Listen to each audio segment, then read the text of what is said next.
Estamos de volta aí, irmãos. Acredito que agora não vai travar. Estou iniciando. Glória a Deus. Fala, Regis. Tudo bem? Diana. Sejam bem-vindos aí. Moisés. Estamos de volta. Beleza. Fala, Júlio. Rosa, Vanessa Prado, agora sim, agora estamos tranquilos. Então, o assunto de hoje é o que são sofismas.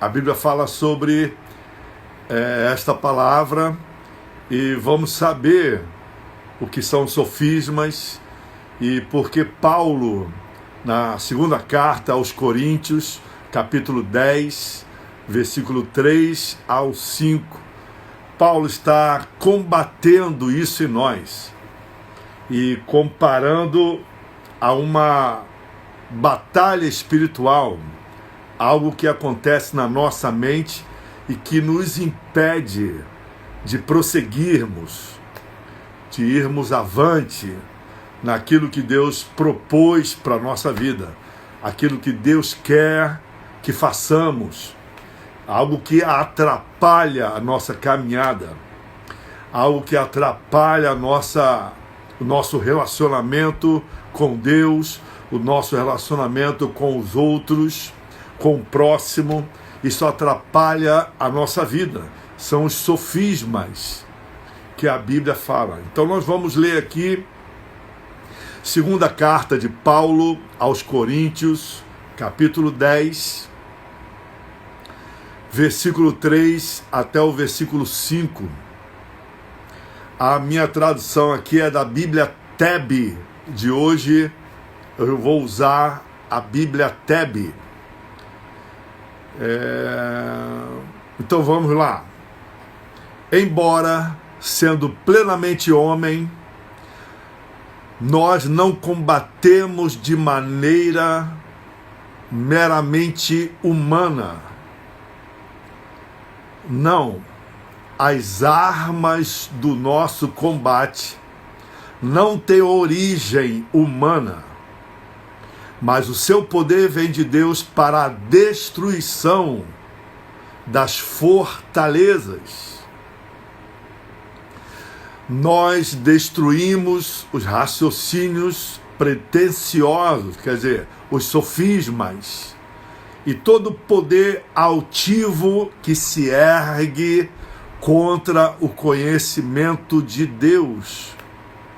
Nós cativamos todo pensamento para o levar a obedecer a Cristo.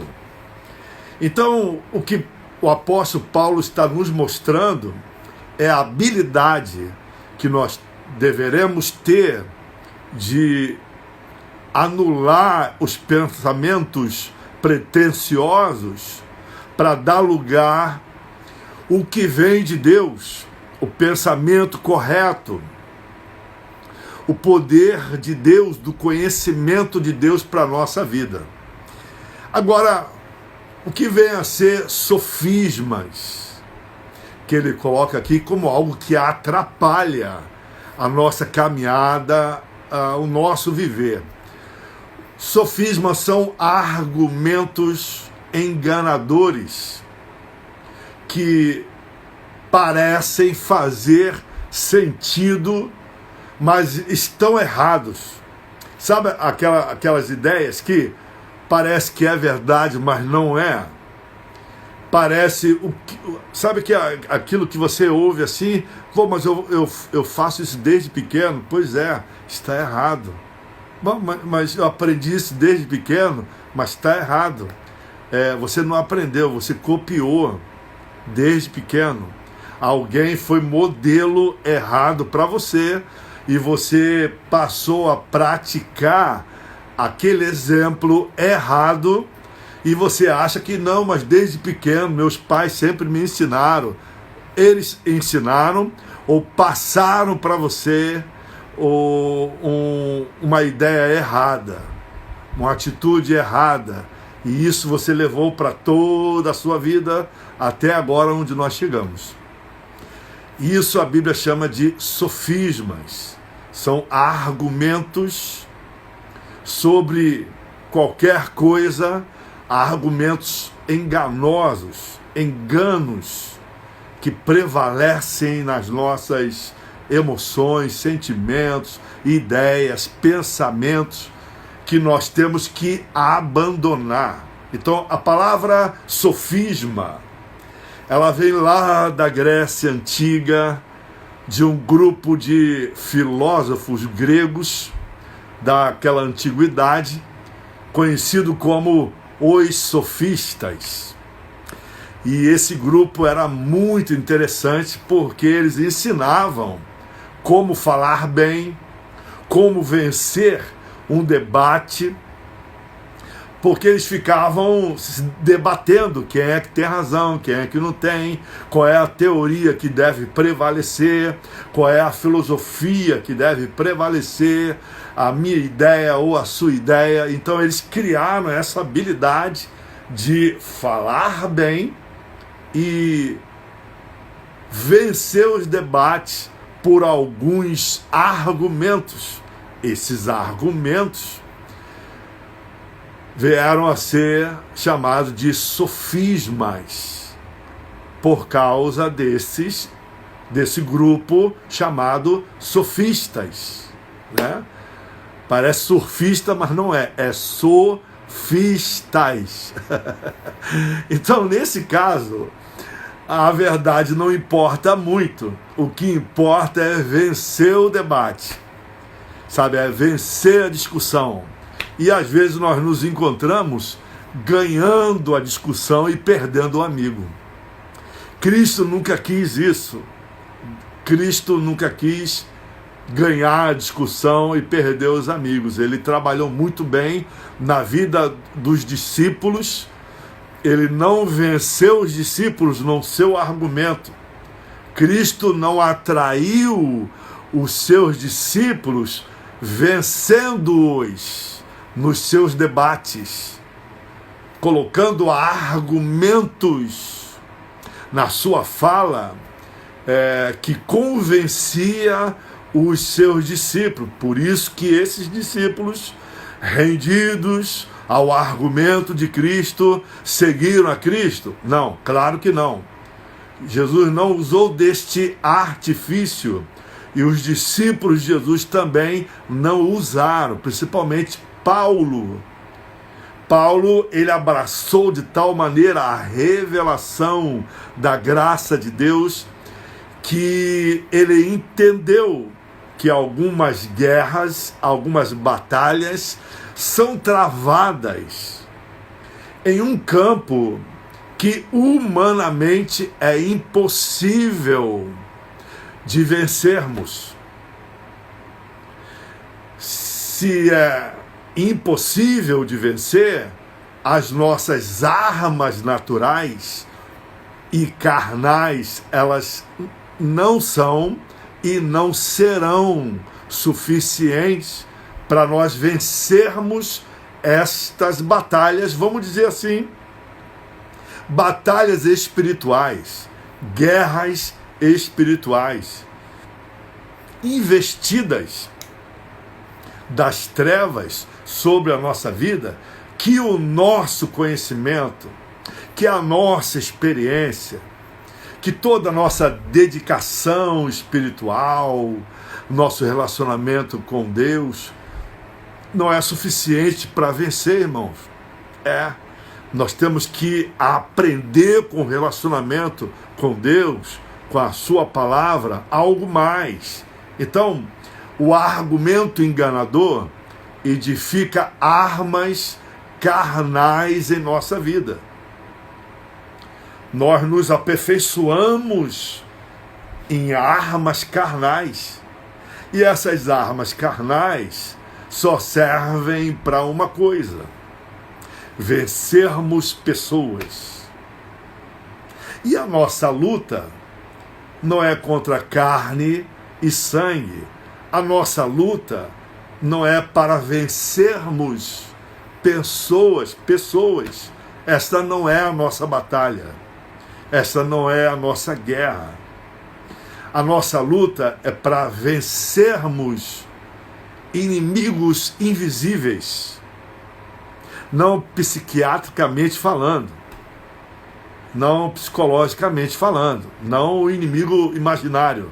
Inimigos invisíveis, quando eu falo assim, são inimigos espirituais.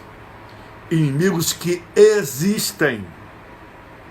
Que são reais, mas são espirituais. Então, essas armas carnais que Paulo está dizendo aqui são elas: inteligência ou engenhosidade humana, habilidade organizacional, crítica eloquente, confiança na sedução, que é a mesma coisa, são sinônimos. Ou a força da nossa personalidade. Poxa, fulano é muito forte. Ah, fulano é muito forte. Quer dizer que não dá nem como conversar com eles. Tem gente que é tão forte que não deixa você falar. É tão forte que você não tem voz, que você não vai conseguir falar, quanto mais argumentar. Aí Paulo está dizendo, não que, abrindo um parênteses, não que Paulo seja contra, irmão, pelo amor de Deus. Pelo amor de Deus, olha a minha mãozinha aqui, ó, pelo amor de Deus. Não que Paulo seja contra a inteligência, não que a Bíblia, não que Deus seja contra a nossa inteligência, não que Deus seja contra a nossa engenhosidade humana, não que Deus seja contra a nossa habilidade organizacional. Tem gente que tem uma habilidade organizacional absurda, é um negócio assim, administrativo, a coisa absurdamente. Tem alguém que tem uma crítica eloquente, tem gente que tem a sedução com a sua confiança. Isso, essas coisas todas são maravilhosas para nós vencermos coisas carnais, para nós vencermos coisas naturais, para nós crescermos no nosso trabalho. Claro que não pode haver mentira, né? É um pouco diferente dos sofistas. Aqui não pode haver mentira. Mentira não. O pai da mentira é o diabo. Então, engenhosidade humana não é pecado.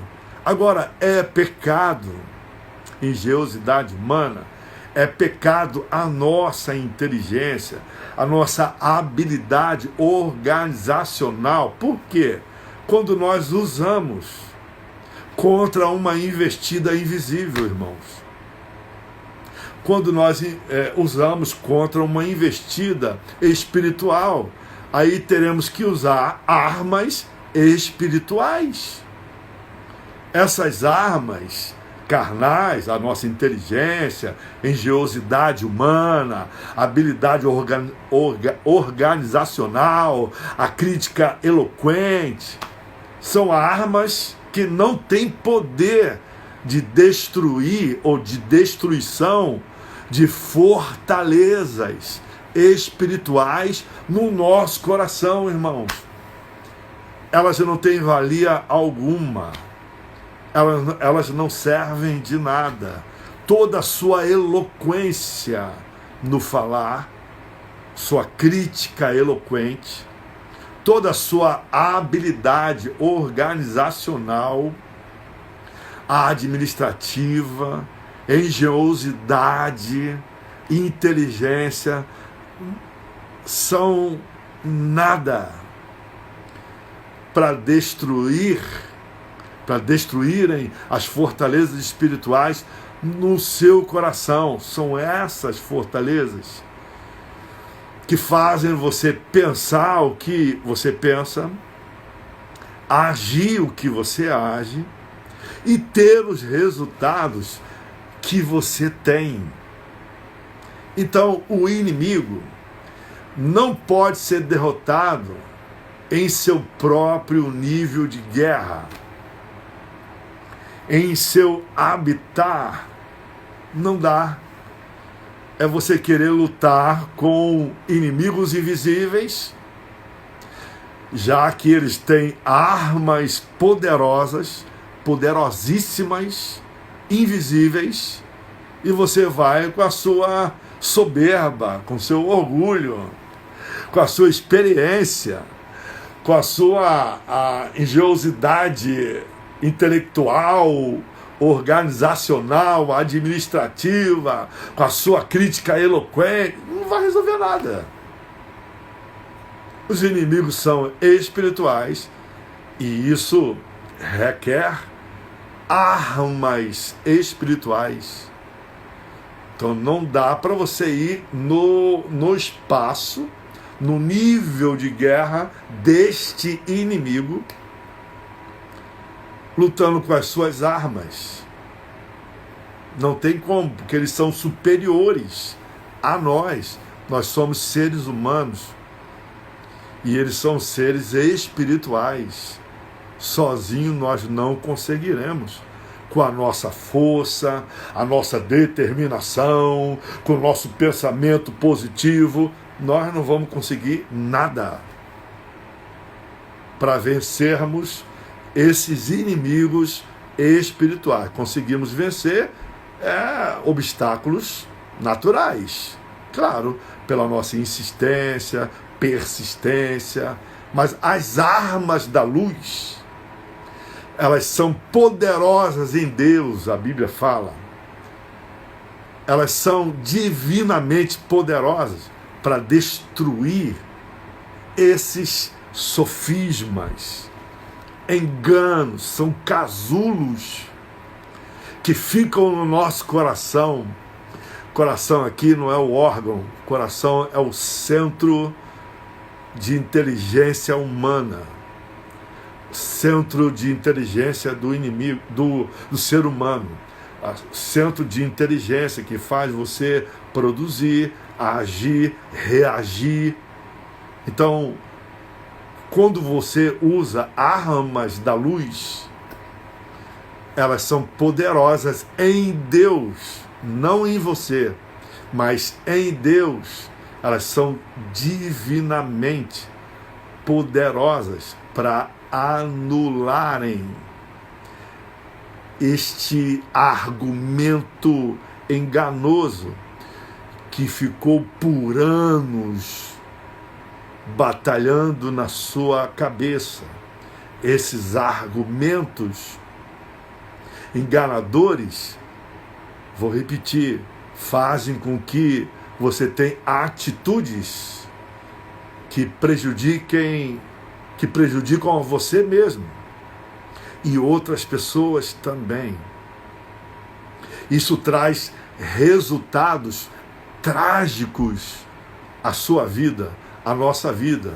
Então, essas armas da luz, que elas são poderosas em Deus, são divinamente poderosas, nós temos que usar para anularmos esses argumentos enganosos, os sofismas, as ideias que firmam ser verdadeiras, mas elas são falsas.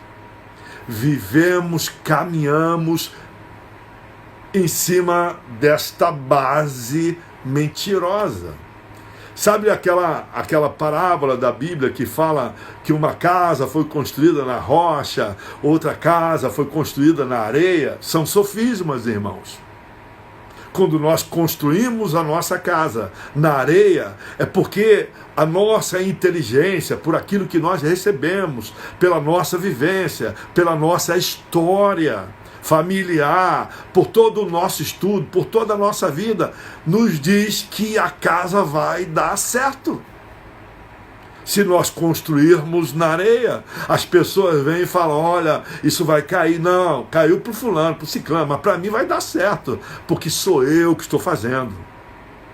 O nome disso é sofismas, enganos, argumentos enganosos que permeiam a nossa mente, que prevalecem sobre a nossa ideia, sobre aquilo que a Bíblia revela que é Deus para nós. Aquilo que a Bíblia revela que é a vontade de Deus para nós. Então, arme-se daquilo que é o senso do Evangelho na sua vida. Arme-se dos conceitos das boas novas de Jesus Cristo, do poder de Deus para todo aquele que nele crê. O poder de Deus que liberta, o poder de Deus que quebra, que faz falir as nossas ideias enganosas. Quem não é sensível, quem não é humilde,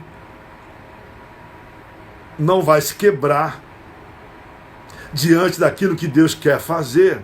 Porque o que Deus deseja fazer na nossa vida, nós temos que quebrar os sofismas em Deus, irmãos. Em Deus, somos nós. Para Deus realizar o que Ele quer realizar, para você parar de dar soco em ponta de faca, lutar contra um aguilhão, você tem que destruir sofismas na sua vida, pensamentos enganosos, argumentos enganosos. Então, sofismas criam barreiras mentais. Essas barreiras mentais, elas são resistentes. Todo mundo tem resistência mentais sobre aquilo que a palavra de Deus fala. É muito mais fácil nós acreditarmos em algo infantil, num romance, do que a própria verdade.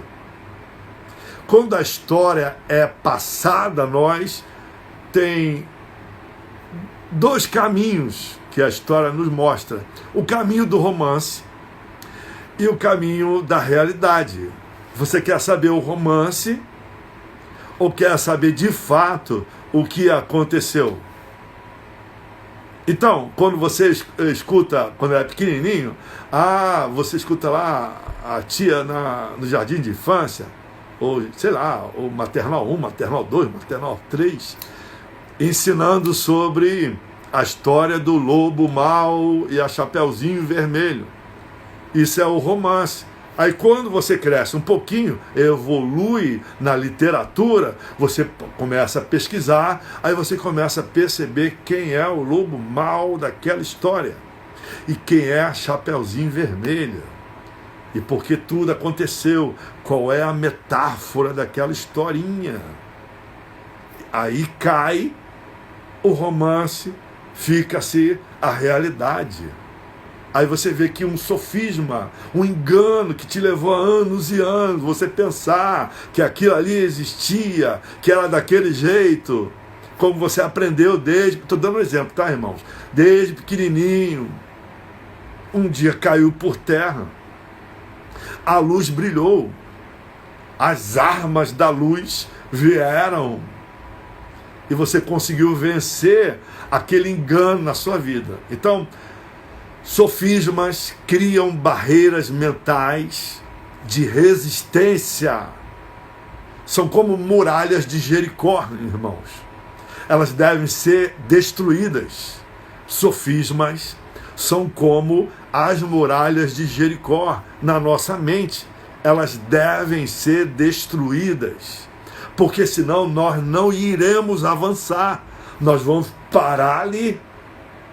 Se o povo de Deus se convence, fala, ô Josué, olha só, não dá, cara. Nós não temos armas para vencermos as muralhas de Jericó. Não vai dar mesmo. Aí o que Deus faz? Deus mostra uma arma espiritual, irmãos. Aquilo ali é uma metáfora de uma arma espiritual. Vocês vão odiar tantas vezes, vai gritar e os muros vão cair. Como é que é o negócio? Eu vou rodear os muros de Jericó. Essa cidade é impenetrável. Você está me dizendo, Josué, que eu tenho que rodear essa cidade e vai chegar uma hora que nós vamos receber uma ordem e todos temos que gritar numa só voz e os muros vão cair. É exatamente, é isso que Deus está orientando. Abandone as suas armas carnais, toda a sua sabedoria humana de construir armas de metais, a inteligência humana, de lançar coisas por cima da muralha. Não tem como. Não dá para nós passarmos esta cidade pelas armas que nós temos. O que nós temos que fazer agora é depender de Deus. E depender de Deus é ouvir a instrução do Espírito Santo. Quais são as armas espirituais? As armas espirituais, irmãos, elas não têm nada a ver com aquilo que nós conhecemos naturalmente. Por isso que nós achamos um absurdo. É isso que a metáfora ali as muralhas de Jericó estão querendo dizer para a gente. Olha, mas um grito, só um grito, não é um grito. Todo mundo vai gritar no mesmo tempo, debaixo da direção de Deus. Não é um grito. Não foi uma ação acústica, da física. Não foi. Foi uma instrução de Deus que foge da nossa razão humana, foge da nossa inteligência, foge da nossa engenhosidade humana, foge da nossa crítica eloquente, foge da nossa habilidade organizacional, foge de tudo. Foge de tudo. Vamos gritar naquele momento, e as muralhas caíram. Então, sofismas são como essas muralhas de Jericó. Elas devem ser destruídas. Eles devem ser destruídos. Só seremos vitoriosos na batalha, nessa batalha espiritual, se abandonarmos o estilo e atitudes carnais de lutarmos as nossas batalhas espirituais. Não tem como. A proposta cristã é de apresentar a verdade para que o Espírito possa reorientar e nos fazer repensar a verdadeira percepção da vida. O pecado maculou isso. O pecado maculou a perfeita percepção da vida. Então, esta é a proposta da vida cristã, do relacionamento com Deus, com esse relacionamento com a revelação de Deus para a nossa vida, que é Jesus Cristo, para nos reorientar e nos fazer repensar a verdadeira percepção da vida. Então, irmãos, Paulo está nos dizendo que temos objetivo para serem, que nós temos aqui na nossa vida, objetivos para serem alcançados. E a nossa maneira de lutar, a nossa maneira de batalhar, não tem valor algum para alcançarmos esses objetivos. A nossa inteligência, apesar que não é pecado, você não tem que deixar de ser inteligente, não é isso. A sua inteligência, a sua engenhosidade humana, a sua habilidade organizacional, a sua crítica eloquente, a sua confiança na sedução ou a força da sua personalidade não tem valor algum para alcançar o objetivo que Deus propôs para nós. Aquilo, prossigo para o alvo, você não vai conseguir prosseguir para o alvo com armas carnais. Para que servem as armas? Carnais ou espirituais? Armas espirituais servem para destruir os sofismas, os poderes das trevas que ficam no nosso pensamento, remoendo. O diabo não pode nos tomar posse da nossa vida, mas ele pode sugestionar ideias, como ele fez com Jesus lá no deserto. Não se engane. Você é o Filho de Deus. Deus se joga daqui, lá embaixo. Deus vai dar ordem aos seus anjos, a seu respeito, e ele vai cuidar de você. O diabo não está possuindo Cristo. Ele está sugestionando, dando ideia. Isso é coisa na mente, irmãos. Isso é uma batalha na mente. Se você não usar armas espirituais, você não vai conseguir vencer esses sofismas, esses argumentos enganadores. Transforme as pedras em pães. Você tem poder para isso. Ao final de contas, você não é um simples mortal. Você é o próprio Deus encarnado, né? Então você tem poder para fazer um monte de milagres, principalmente transformar pedras em pães. Jesus não transforma pedras em pães, porque para que serviria? Para ele próprio. Ele foi lá no casamento, o primeiro milagre dele, multiplicou, transformou a água em vinho. Trazer alegria àquele lugar. Você entende?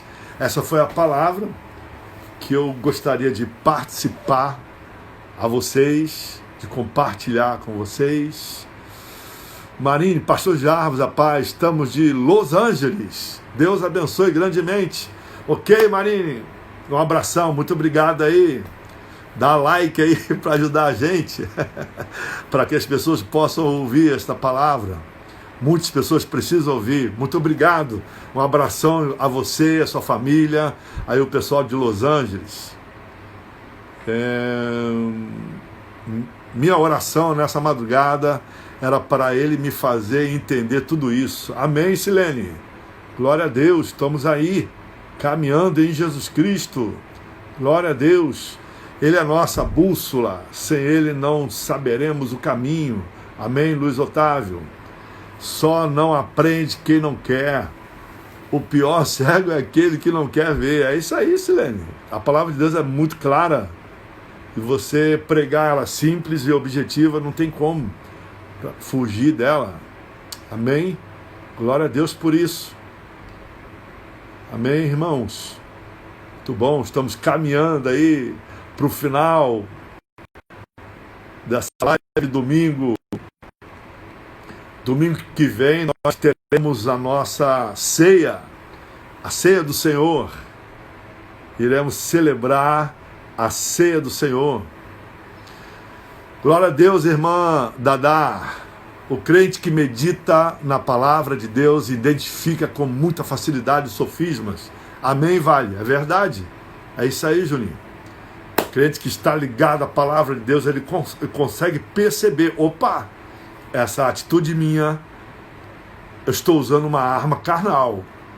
Eu não estou usando uma arma espiritual. Então eu não vou conseguir destruir um sofisma. Quer dizer, eu não vou conseguir vencer o meu verdadeiro inimigo. Eu vou vencer pessoas. As pessoas não são nossos inimigos, por mais que elas façam coisas terríveis contra nós. Elas não são nossos inimigos, elas são vítimas dos verdadeiros inimigos. Temos que alinhar nossos pensamentos em Deus. Amém, Carlos? Carlos Henrique. É isso aí.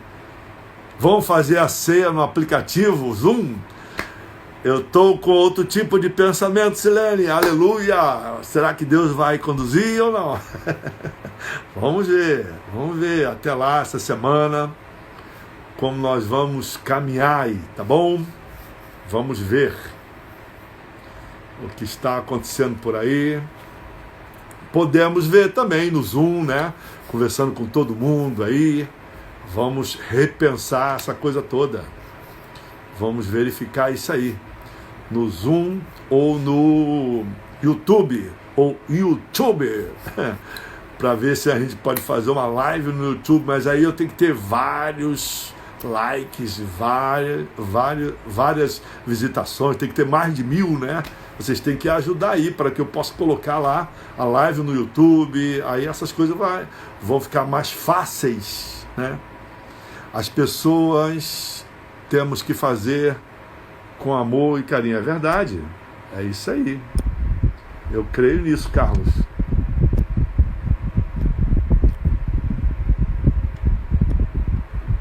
Eu creio nisso tudo, Carlão.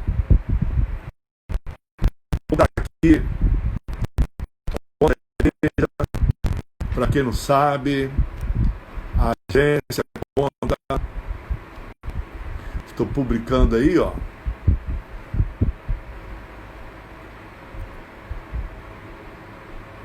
Para quem não conhece ainda,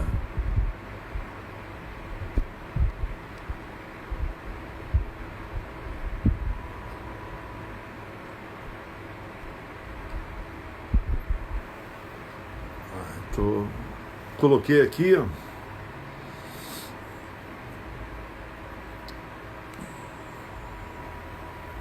Para aqueles que querem nos ajudar, querem com amor e carinho nos abençoar.